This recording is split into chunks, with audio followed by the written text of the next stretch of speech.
Yeah, it's your boy AG, Cornerman Boxing. I'm here with my man Charles Bad News Conwell. He's 15-0, 11 knockouts. First of all, thank you for your time challenges. How you feeling tonight, man?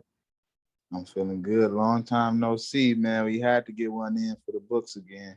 All right, it's always a pleasure and a great honor, man, to have you on our channel, man. So as we know, you're going against Juan Carlos Rubio tomorrow night on the Logan Paul vs. Woodley card. You know what I mean? Another undefeated opponent. Just how do you feel heading into this fight, and what do you know about him, man? I feel good heading to this fight. Like you said, he's undefeated, 18-0, 9 knockouts. He's southpaw. So my last opponent who pulled out before this was southpaw. So I'm glad we're keeping the southpaw train going. Mm. I know he's young, he's hungry, he's never been defeated. But I feel like he never fought no one like me. He never fought the level of competition I fought. So I think that gives me the edge. But I know he's gonna be hungry coming there trying to win. But I know I got all what it takes to get the job done for sure. Nice. Now this is your third undefeated opponent, I believe, in your last four fights, man. Mhm. Now, what's your mentality like? You know what I'm saying? Why you keep choosing these undefeated opponents, man? I'm taking them how they come. You know what I mean? I'm taking them how they come.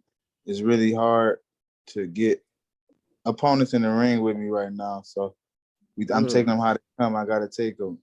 And it's exciting. It makes me more excited knowing I'm fighting somebody undefeated like myself. Like they never lost. They're gonna be motivated, determined, just as motivated as I am. So it always gives me an extra edge and extra push and motivation just knowing that. Give them that first loss. Huh? You answered my next question because I was gonna ask you, like, is it hard for you to get fights, man? Because that was what I was assuming, but you pretty much just confirmed that. Yeah, I get a lot of opponents falling out and not taking the fights. I'm not gonna say I'm like just the most avoided fighter ever. I think I'm just a high risk, low reward type fight, and the people not ready to risk it all for probably what they think is probably not like a enough or what they just don't risk it all. I'm a high risk, low reward type fighter, so I'm just trying to keep building my brand and my name up and keep going through the rankings and keep fighting good fights until I get Right, those names that I want in the ring. right. They're gonna be forced to get in there with you. Yeah, for sure. Now, champ, in preparation for this fight, I seen you was sparring once again with Tony Harrison. I know he's been in your Mhm. corner. He's helped you, you know what I mean, as a friend, as a fighter. You know, what kind of influence has he had, you know what I mean, being around you being around him and stuff like that? It's always great energy when I'm around Tony. He always shows love, always good rounds in. And he's been at the top of the level and just for me him just getting in the ring with him and just being around him just goes to show how good I am and how great I can be just, being around him and how it is just being a champion and training as a champion. I get to experience that firsthand and it's in the same weight division, so he knows what it takes. He's been there with the best fighter. He knows what other fighters have and what I got. So and just from hearing good things from him, it's just always the extra motivation, just like I'm on the right track and just extra confirmation I'm on the right track and doing what I'm supposed to be Right. doing. That's that championship quality work right there, man. That's why I wanted to touch on that a little bit. And, you Yeah, know, for one sure. day, like you said, you're going to be in contention with the guys he fought. So, you know, it's good to Right. see, you know what I mean, getting those touches in. Now, what do you feel about the whole thing, going back to this card about, you know, YouTube fighters and the impact they've had on boxing, you know? What's your thoughts on this, fighting on the YouTuber card? Well, he's not a YouTuber, now he's a fighter, but you know what I mean? Like, he started as a YouTuber. So I think Jake taking the sport is more as serious as probably more serious as regular fighters. I think he's dedicating himself to the sport. I think he's really working hard.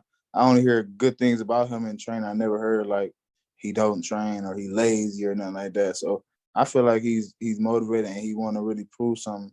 And for the level he's at with 3 fights, that's a novice. You know what I mean? Coming straight into the program, you see people who had a great, excellent amateur backgrounds fighting MMA guys who's not as half as good as the guys he's fought in MMA, and he's Mm, fighting MMA world champion. So I feel like from where he's at in his career, he's doing good. He's farther ahead than a lot of people with 3 fights. nice, nice. So he pretty much, he's been a positive influence, you know, on the sport of boxing. He had a positive impact on it. Oh yeah, for sure. And I feel like he shines a lot of light on fighters who don't get that much light. Amanda Serrano, myself, and just other underground fighters who don't get the appreciation I think they deserve. So I feel like that's another positive thing he does for him, and he's fighting for equal rights for all fighters, pushing for bigger paydays for all fighters. So I think he's positive for the sport. To me, to be honest.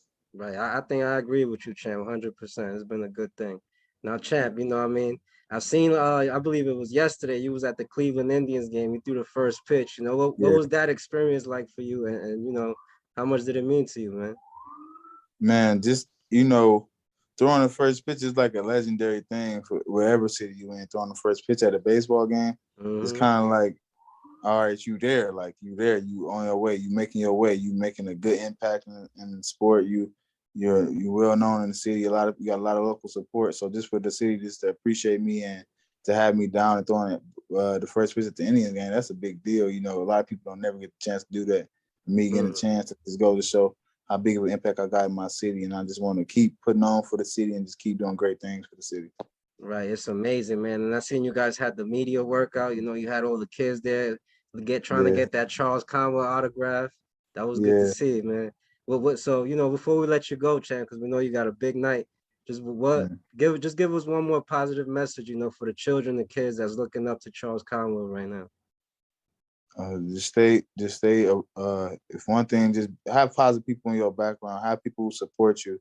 If it's not your parents, it's your grandma, your next door neighbor. It can be anybody. Somebody just find someone who can support you and who just love and want to see you do better. Just always have those type of people in your corner because they always gonna be there for you and support you and push you in the right way. So I feel like just always have somebody who's there for you and have a good team around you to push you in the right way. I feel like that's a real big thing that people need in life and especially in sports. People who's truthful, honest, and just going always have your best interest. So I feel like with that in your corner, you unstoppable. Right. And I mean, you guys are pretty much bringing big time boxing back to Cleveland, man. How much does Yeah. that mean to you? Because that must be, you know, you find in your hometown. That's another, you know what I mean, another thing right there. Just, you know, mix that up with how it feels, you know, fighting in front of your home crowd and knowing you have all your people there.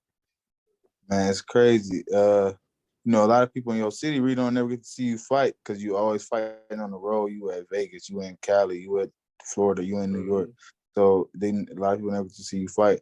This is the opportunity. I haven't fought in Cleveland so long. I didn't got way better. I want to show how much better I got, and just how much I improved, and just get all the local support. I know I got a lot of local support, so just to put on a great show for them, it's just always gonna make it better for myself, and just show my appreciation doing great on Sunday night and getting that dub like I always do.